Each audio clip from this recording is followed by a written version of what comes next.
To'g'risi men hozir qidiruvda yuribman. Uyimdagilar esa qidiryapti. 3 kun oldin uydan chiqib ketib yo'qolib qoldim. Men ham qidiryapman. Militsiyalarga aytdim.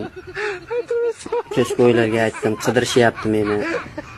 Borib rasmlarimni berdim. Meni topib beringlar. Yo'qolib qoldim. Uyimdagilar xavotir olyapti dedim. Ular ham bo'pti dedi.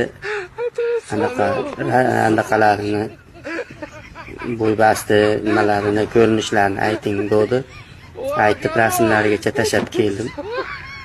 O'z uydan chiqib ketish niyatim yo'q edi. Kechqurun o'g'lim uxlayotgandi, qornim ochib ketib, kashasini yeb qo'ydim-da.